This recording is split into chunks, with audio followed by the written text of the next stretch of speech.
Esse filme é simplesmente o aprendiz do Shrek. Acho que ninguém nega que Deu a Louca na Chapeuzinho é um filme bom, até porque, de fato, é um filme bom. Todo o clima de investigação, a forma como a história é contada e até mesmo aquela vibe Shrek que o filme consegue passar, tudo é muito bem pensado e claramente o filme é feito com um certo carinho. Tem umas referências, tem humor, a investigação sobre um esquema de roubo de receitas que quebraria todo o setor da economia em prol de um monopólio que envolve viciar o cliente.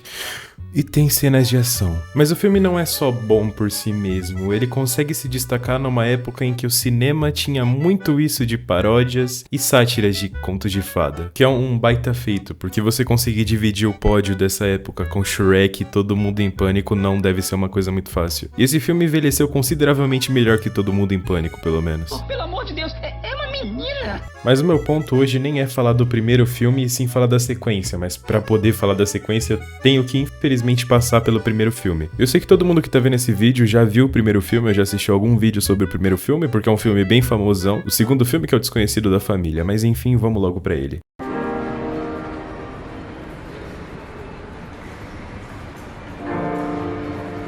O primeiro filme começa já pelo final, que é uma coisa da hora de ver, eu gosto muito quando os filmes começam assim. Não à toa Megamente é um dos meus filmes favoritos, provavelmente no meu top 3. Enfim, tudo acontecendo igual a história. Chapeuzinho chega na casa da avó, vê o lobo na cama, e é nessa hora que a véia pula de dentro do armário e o lenhador surge quebrando a janela com todo mundo gritando. E sim, esse filme é muito bom. Mais tarde a polícia chega lá e a investigação começa. E de cara a polícia já chega querendo prender todo mundo, que eu sinto que foi uma crítica. Mas o inspetor Pirueta aparece, não deixa prender todo mundo e ele começa a escutar a versão de cada um da história. A da Chapeuzinho começa igual à história original, mas muda quando ela encontra o coelho Boing, e o coelho explica sobre o roubo de receitas que vem acontecendo. E ela vai andando e vendo vários estabelecimentos fechando por causa desse roubo de receitas, e a véia recusa que a Chapeuzinho leve o livro de receitas dela pra viagem por precaução, mas mesmo assim ela leva o livro e vai pra montanha com ele. Só que no meio da viagem de bondinho ela cai na floresta, aí na floresta ela conhece o lobo e o ligeirinho. O lobo começa a encher ela de perguntas e ela foge enganando ele com os passarinhos. Daí então ela sobe na montanha e vem a linda, lindíssima, a cena mais incrível, que é aquela do bode amaldiçoado que só pode falar cantando, e aquela música que todo mundo conhece e cantarola baixinha. Daí uma avalanche começa e eles voam, porque uma parte do trilho só tá explodido e não tá lá. Daí a véia aparece com uma visão e manda a Chapeuzinho usar o capuz. Depois que ela chega na casa da avó, o começo do filme repete com toda aquela gritaria. A versão do lobo começa, e na realidade ele é um repórter investigativo que ficou meses infiltrado atrás do bandido de receitas. E assim que ele começou a suspeitar da Chapeuzinho, ele passou a seguir ela, e o ligeirinho aparece falando do jeito dele, que por mais que hoje em dia seja irritante um personagem acelerado que fala fino e é saturado também, na época desse filme não era tanto problema. Eu também tenho a impressão que esse filme ajudou a criar essa tendência do personagem acelerado que fala rápido. Então, de fato, acho que não era um problema na época desse filme. O lobo vai falar com o informante dele, perguntando onde a Chapeuzinho trabalha. Ele fala que ela trampa com entregas pra vovó Puckett e que ela tava no bondinho. Aí o lobo vai atrás do bondinho, vê ela cair de lá. Nessa hora ele confronta ela com as perguntas e ele apanha. Depois que ele foi enganado pelos passarinhos lá, ele caiu na água. E enquanto ele e o ligeirinho discutem o plano pra chegar na casa da véia antes da Chapéu, o Boing aparece. Daí o Boing fala de uma caverna, que é um atalho pra eles chegarem lá antes da Chapeuzinho, e eles conseguem pegar o carrinho de mina que passou antes do da Chapeuzinho e do bode. Daí o ligeirinho pega umas dinamite achando que são velas, ele acende e o lobo e ele começam a jogar as dinamite pra fora do carrinho porque, né? E é nessa hora que os trilhos ficaram explodidos. Daí o lobo chega na casa da véia, vê que ela tá amarrada dentro do guarda-roupa e o começo do filme vem de novo. A versão do lenhador mostra que ele é só um bobão que falhou num teste de um comercial pra creme pra calos, e pra ele conseguir trampar melhor pro próximo teste, fizeram a sugestão dele treinar sendo um lenhador. Mas antes dele fazer isso, ele vai pro trampo real dele, que é vender doce no palito, que a criançada ama, mas ele é roubado, e depois que ele é roubado, o coelho Boing aparece e fala que talvez alguém possa abrir uma lanchonete no futuro, e aí todo mundo vai poder trabalhar lá. Eu não vou falar nada, mas né? Esse papo é estranho. Então o lenhador sai lá desmatando a floresta inteira, treinando pro papel dele, e desmatando mesmo, ele sai cortando árvore sem nem pensar, até que ele chega numa árvore que parece que vai desafiar ele de verdade, e ele começa a cortar essa árvore. Passa um tempão e ele consegue cortar essa árvore, só que essa árvore é grande e ela sai rolando atrás dele. E ele foge descendo o morro que a árvore tava, e é nessa hora que ele entra na casa da velha gritando assustado, porque ele foi empurrado lá dentro. E a versão da velha é a mais longe assim, porque ela é competidora de esportes radicais nas escondidas e tem o vulgo de Triplo G, que se você for parar pra pensar, daria pra eu usar esse vulgo, afinal meu nome tem 3 Gs. Enfim, enquanto a Chapeuzinho tá indo encontrar ela tava indo participar do campeonato de esportes radicais na neve, lá no topo da montanha. E lá tem uma equipe europeia que tava botando um pouco de medo na equipe da vovó. Daí a véia encontra o coelho Boing e ele pede um autógrafo pra ela. A competição começa com os europeus jogando sujo já desde o começo e batendo em todo mundo, e a véia cai na beira do penhasco com um dos europeus. Ela pergunta pra quem que eles estão trabalhando e ele fala que é pro vilão do filme. Daí ele solta ela e ela, pra não ficar atrás na corrida, começa a avalanche. Daí ela passa, leva o troféu e pula de paraquedas pra escapar da avalanche. E é nessa hora que ela aparece pra Chapeuzinho mandando ela usar o capuz. Ela continua descendo até que ela chega na casa dela, entra pela chaminé, mas se embola com o ventilador de teto e é jogada amarrada no paraquedas pra dentro do guarda-roupa. E aí vem o começo do filme mais uma vez. A Chapeuzinho dá aquela reclamada com a avó dela, porque né, ela tava mentindo a vida toda falando que era só uma véia normal. E tem uma cena da Chapeuzinho triste na floresta depois que ela larga o capuz lá e se torna só vermelha. E essa cena é um tanto mais longa do que eu acho que precisava ser. Enquanto todo mundo da casa tá lá pensando, aparece o vilão das receitas e ele rouba as receitas da véia. E aí vem a grande revelação do filme, que sinceramente já tava um pouco óbvia, mas me chocou quando eu era criança, de que o coelho Bong é o vilão de tudo. Como a minha ideia nesse vídeo nem é falar tanto do primeiro filme, já acabou o papo do primeiro filme, tudo acaba bem, elas vencem o vilão, aí tá bom, acabou o primeiro filme, tchau.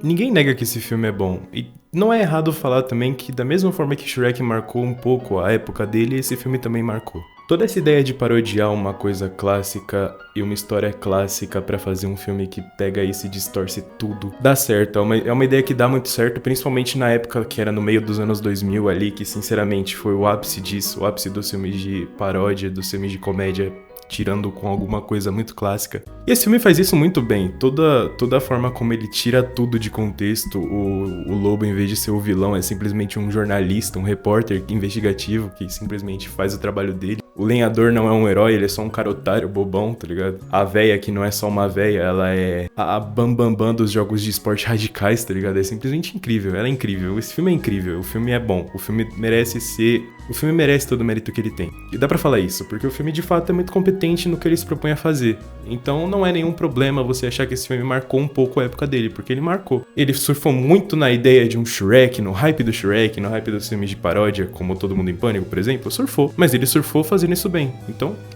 nenhum problema. Inclusive eu acho que a nota desse filme seria um Shrek alternativo /10.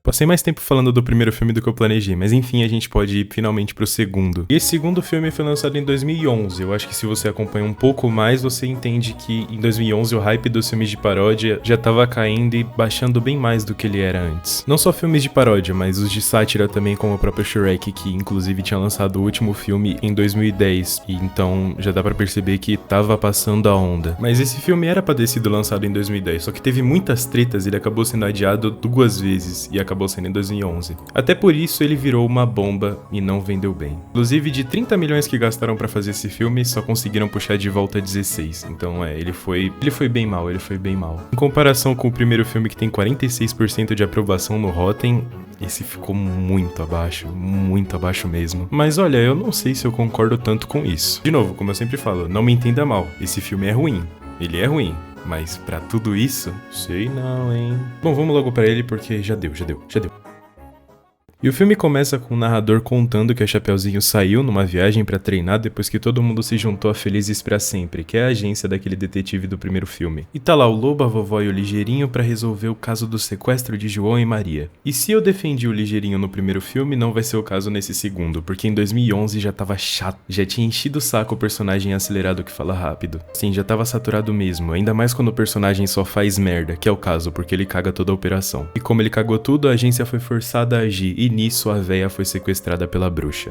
Daí o filme mostra o treino da Chapeuzinho e ela tem que atravessar uma ponte pra entregar os doces. Mas o Motaro verde apareceu, tá ligado? Pra impedir. Ela dá um cacete no Motaro, mas deixa os doces cair e ela falha no teste. O lugar que ela tá lá treinando é tipo um templo enorme cheio das Chapeuzinho, onde todos os Chapeuzinhos vão treinar, e isso me dá umas perguntas muito cabulosas. Por exemplo, da onde, como e por quê? Essas são minhas 3 perguntas. E beleza que o universo do filme não se leva a sério, mas se você faz um filme de investigação que é sequência de outro, não apresenta nada disso e do nada você tira um bagulho desse do chapéu, fica estranho mesmo quando o filme tem uma clara inspiração em Todo Mundo em Pânico, que é puramente piada.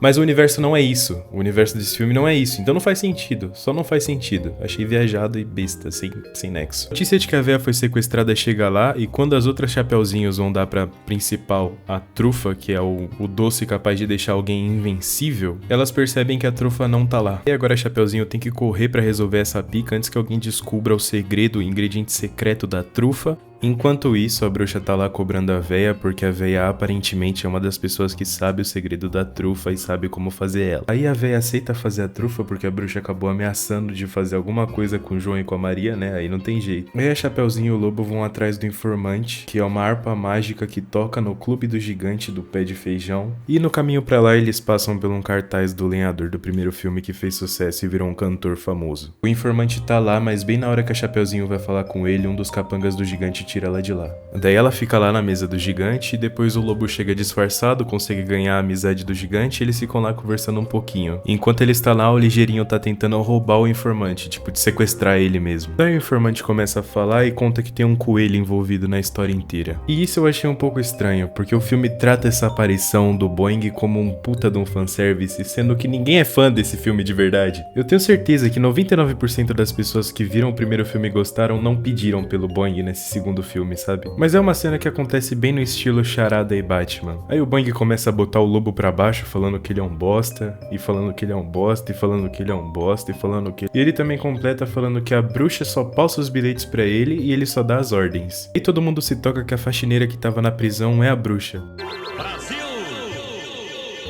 Eles saem de lá e o lobo desiste de toda a operação porque ele se acha um inútil e vai pra casa. Enquanto isso, a véia tá lá conseguindo fugir do apartamento da bruxa e ela encontra João e Maria. E é nessa hora que vem a revelação de que eles são os vilões do filme. E é defensável essa escolha porque esse plot twist é mais bem executado que o do primeiro filme. Mas isso dá uma escancarada na falta de criatividade do roteirista, porque se o primeiro filme já faz isso, qual a necessidade de repetir com a mesmíssima fórmula? A bruxa revela que ela é a Virusca, a menina que sempre foi a número 2 no treinamento com a véia. Que é uma motivação, mas é muito rasa e nem faz tanto sentido assim. E ela tá trabalhando com o João e com a Maria porque eles prometeram que ela também vai poder comer a trufa. Chapeuzinho encontra um dos ratos cegos e ele fala pra ela do distrito Castelo das Torres e leva ela pra lá. E esse prédio é o hotel onde a véia tá lá presa, sequestrada. Enquanto isso, o prédio da agência tá sendo invadido e agora a nossa querida Chapeuzinho tá agindo sozinha. O lobo tá lá conversando com o Ligeirinho e o Ligeirinho fala que a Chapeuzinho precisa sim da ajuda dele, por mais que ela não admita isso. No meio da conversa deles, 3 porcos aparecem e explodem a casa do lobo. Mas aí o lobo consegue fugir com o Ligeirinho. A Chapeuzinho tá lá sendo capturada no hotel porque ela é burra, mas o lobo e o Ligeirinho aparecem na hora pra salvar ela. Eles decidem do nada que eles precisam da ajuda do lenhador. Eles chamam o lenhador e o lenhador tem uma equipe de 4 mercenários. Aí todo mundo invade o prédio, o lobo e a Chapeuzinho encontram o João e a Maria amarrados. Na hora que o lobo e o Ligeirinho entram com os dois no elevador, um gás começa a subir e aí eles dormem lá. A Chapeuzinho encontra uma trufa que tá faltando um ingrediente secreto. Na hora que ela dá uma mordida, ela deixa escapar qual que é. E é simplesmente nozes da macadâmia. João e Maria falam que vão começar a vender isso, e como o efeito disso é passageiro, eles vão ter um mercado pra eles sem. Que de novo é basicamente o mesmo plano do Boing no primeiro filme. Daí os dois comem a trufa, traem a bruxa e soltam uma aranha com dente no quarto. Aí todo mundo consegue prender a aranha. A véia dá uma injeção de ânimo na Chapeuzinho e a Chapeuzinho vai lá apanhar dos dois de graça. A rapaziada aparece pra ajudar a Chapeuzinho, mas todo mundo é lançado em cima de um prédio, estando dentro de um vagão de um trem. Tem aquela típica conversa da reconciliação de geral. Quando o vagão tá caindo, a bruxa aparece com aquela aranha de dente, faz uma teia e salva todo mundo. Aí todo mundo aparece pra dar um cacete no João e na Maria. Vai dar errado, mas tudo dá certo quando o lobo fala propositalmente pra eles comerem mais trufas e aí eles viram umas bolas enormes. E aí o filme acaba quando eles são presos.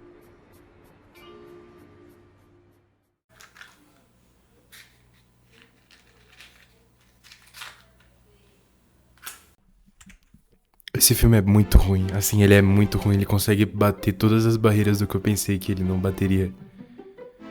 Ele não tem literalmente nada, ele se baseia unicamente em depender do outro filme pra fazer algum sucesso.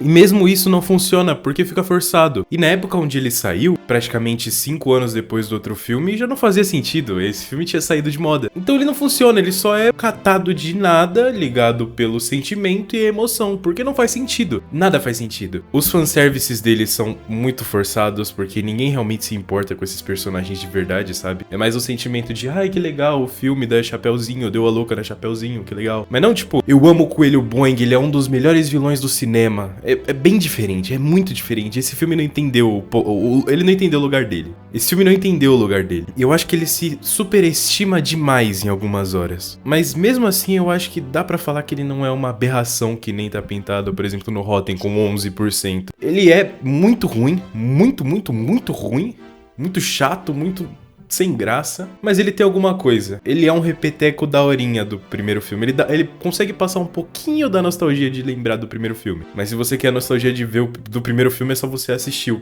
primeiro filme. Eu passei alguns bons minutos tentando procurar uma nota pra esse filme. Mas eu só não pensei em nenhuma. E eu acho que essa é a nota que ele merece. Nada /10. Ele é um filme que existe. Eu acho que não devia.